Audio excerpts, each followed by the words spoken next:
Meus irmãos, a paz do Senhor Jesus. Hoje falaremos sobre as portas do inferno. Quando falamos em porta, estamos falando de um lugar de passagem, pois ela te leva de um ambiente a outro. Jesus falou sobre algumas portas. Por exemplo, no Evangelho segundo Mateus, capítulo 7, versículo 13 e 14, está escrito: Entrai pela porta estreita, porque larga é a porta, e espaçoso o caminho que leva à perdição, e são muitos os que entram por ela.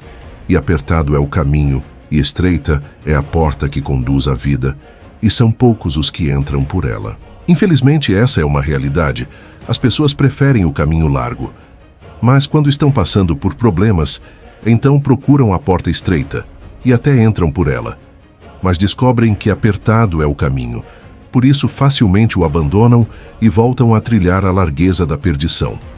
É uma pena, pois o caminho estreito vai conduzir à vida, pois a largueza desse caminho está no fim da jornada, pois é prometido aos que vencerem desfrutar das delícias de uma terra boa e larga. Êxodo capítulo 3, versículo 7, parte A. Lendo a palavra de Deus, descobrimos o porquê de tantos voltarem desse caminho estreito. Por mais que saibam que ele conduz à vida, muitos descobrem que trilhá-lo não é simples. O evangelista Lucas diz que devemos empreender forças, nas palavras dele, é preciso esforço. Porfiai por entrar pela porta estreita. Lucas 13, versículo 24. O sábio Salomão já disse milênios atrás que, aos olhos dos homens, todos os caminhos parecem bons, mas são caminhos de morte. Provérbios 14, versículo 12. O mestre, apontando para si, disse: Eu sou a porta das ovelhas. Evangelho segundo João, capítulo 10, versículos 11 a 14. No livro de Neemias, capítulo 3, fala sobre 12 portas, e uma delas é exatamente a portas das ovelhas, pois o ofertante se dirigia com sua ovelha para o sacrifício no altar, e passava pela porta das ovelhas, onde ela era banhada e purificada. Assim também são aqueles que se decidem pela porta da vida. Cristo nos perdoa, nos lava e purifica. Perdoa através de sua misericórdia, nos lava pela palavra e nos purifica pelo seu sangue. Primeira Epístola de João, capítulo 1, versículo 9. Ainda falando sobre porta, a primeira menção foi nos dias de Noé.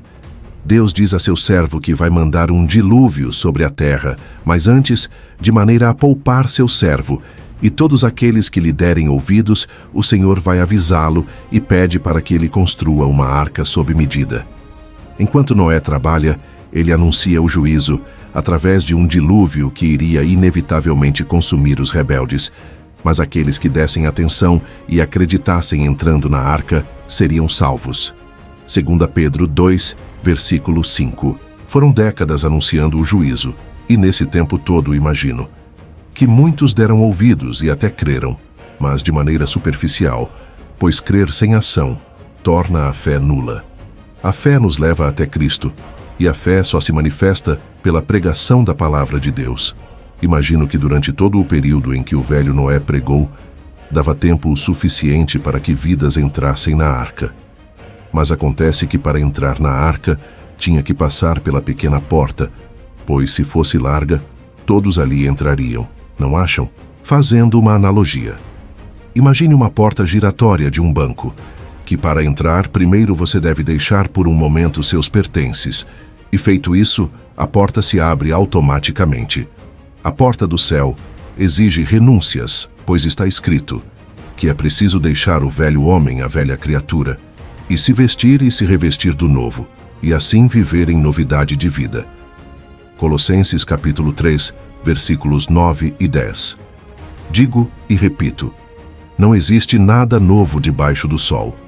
Nesses últimos dias da Igreja na Terra, tem-se pregado e anunciado o juízo e a salvação em Cristo. Muitos ouvem, mas poucos dão ouvidos à mensagem. Nos dias de Noé, imagino as pessoas zombando dele. Como pode? Ele anuncia que virá um dilúvio sobre a terra, sendo que nunca caiu uma gota do céu? Assim é nesses últimos dias, anunciamos aquilo que nunca houve. Mas em breve, muito breve, ele virá e pegará muitos de surpresa. Lucas capítulo 12, versículo 40. Não se assuste. Assim também é nos dias atuais. Muitos se casam e dão em casamento, ou seja, ninguém é de ninguém. Sodomitas, edomitas, cultuam a si próprio. Gregos e troianos se inflamam em prostituições, mas a porta da arca continua estreita. Entre tantas portas, o mestre fala de uma que gela a alma e arrepia. São as portas do inferno. Como dito acima, o sábio Salomão escreveu que há caminhos que aos olhos parecem bons. Perceba que ele usa o plural, caminhos. Entende-se que existem caminhos, e entre eles também existem atalhos, becos e ruas sem saída.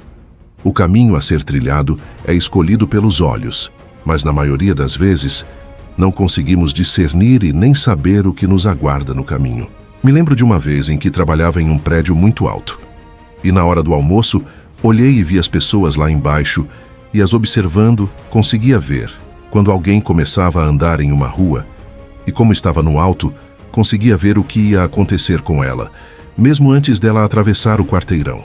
Ali fiquei imaginando Deus, nos olhando lá de cima, pois se eu conseguia ver um quarteirão à frente, Ele com certeza vê o mundo todo e ainda por cima vem para nos alertar. Esses caminhos parecem bons, só parecem. A Bíblia diz pelo apóstolo que Satanás se transfigura em anjo de luz para enganar. É por isso que Jesus disse que não podemos viver do aparente, mas viver e andar por fé e não por vista. A Bíblia diz que Ló, sobrinho de Abraão, fora contemplado com o poder de escolher seu caminho. Gênesis capítulo 13, versículos 8 a 13. Seu tio havia dito que se ele escolhesse a direita, então ele iria para a esquerda. E Ló, olhando para as campinas de Sodoma, a Bíblia diz que elas pareciam com o jardim do Senhor. Mas quando Ló estava acomodado com sua família, aquilo que parecia com o paraíso do Éden se tornou em cinzas pelo pecado, e Ló, que entrou ali próspero, saiu dali sem nada. Assim são as portas do inferno. Você acha que elas são feias? Você acha que Dalila e Jezabel eram feias? Você acha que o manjar de Nabucodonosor era ruim? Vou deixar você responder. O apóstolo faz uma lista dessas portas: idolatria, feitiçaria, inimizades, porfias, disputas, prostituição, impurezas, lascívia, iras, pelejas, heresias, invejas, homicídios, bebedices, glutonarias e coisas semelhantes. Gálatas capítulo 5, versículos 19 a 21. A lista é enorme. Paulo diz que existem coisas semelhantes. Essas portas são de acessos, legalidades, pois no mundo espiritual os iguais se atraem. O bem atrai o bem e o mal atrai o mal. Da mesma forma que o diabo oferece portas, você também oferece-lhe portas, que são todas essas citadas acima. Mas tem uma esperança viva, pois Jesus disse a João que ele tinha as chaves da morte e do inferno. Apocalipse 1, versículo 18. Note que Jesus tem as chaves. O diabo trancou o apóstolo Pedro. Jesus enviou um anjo e o soltou. O diabo aprisionou a Paulo e a Silas. Deus os soltou e ainda libertou todos os outros presos. Não se prenda a portas, seja qual for que envolve tua vida. Pornografia, jogatina, corrupção, imoralidade, depressão, doenças. Clame a Ele, pois a porta que Ele abre ninguém fecha, mas nunca se esqueça que a porta que Ele fecha, essa ninguém abre. Assim aconteceu. Ninguém acreditou. Então, chegou o dia anunciado. Noé e sua família entraram na arca e Deus fechou a porta. Do lado de fora, enquanto as águas subiam, eles gritavam como as 5 virgens loucas: "Abre-nos a porta!" Mas será tarde. Assim acontecerá com essa geração. A trombeta soando, os atalaias em seus postos anunciando a iminente vinda do Senhor. Os sinais dos tempos por toda a parte. E mais, se a Bíblia fosse mentirosa, nada do que está acontecendo aconteceria.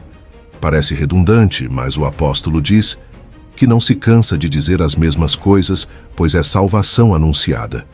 Jesus disse que quando todas as coisas que ele falou, guerras e rumores de guerras estiverem acontecendo, então temos que vigiar e olhar para o alto, porque próxima está nossa redenção. Lucas capítulo 21, versículo 28. Lute, mas entre pela porta do Senhor, Não ceda às tentações das portas do inferno, pois afinal, as portas do inferno não prevalecerão. Eu sou a porta. Quem entra por mim será salvo. Entrará, sairá e encontrará pastagem. O ladrão vem apenas para roubar, matar e destruir. Eu vim para que tenham vida e a tenham em abundância.